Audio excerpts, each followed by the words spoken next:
Maithili express की शानदार प्रस्तुति।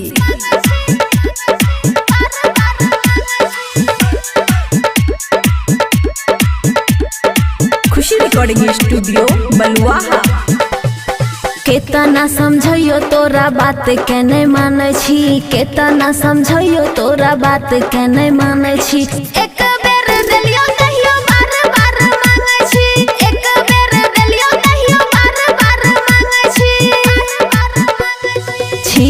कुंवर तुहु बात सब जाने छी कुंवर तुहु बात सब जाने छी। एक बेर देलियो कहियो बार बार मांगे छी, एक बेर देलियो कहियो बार बार मांगे छी।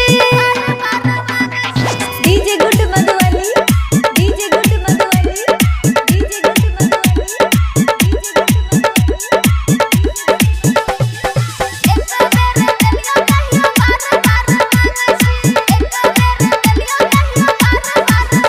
फेरे पापा मम्मी हमारा पकड़े लगले सकरे, हमारा जवानी पर लगे न छी हकरे।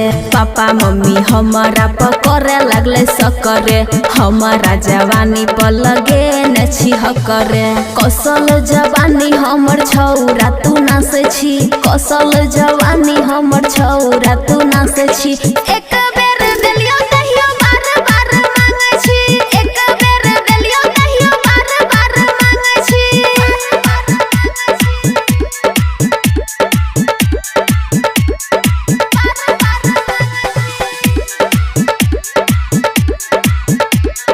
खुशी रिकॉर्डिंग स्टूडियो बलुआहा।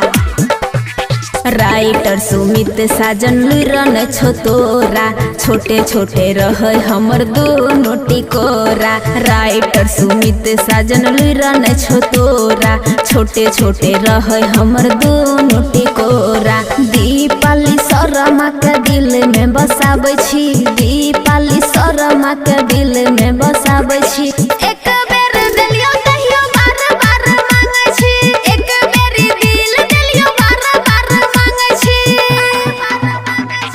खुशी रिकॉर्डिंग स्टूडियो बलुआहा।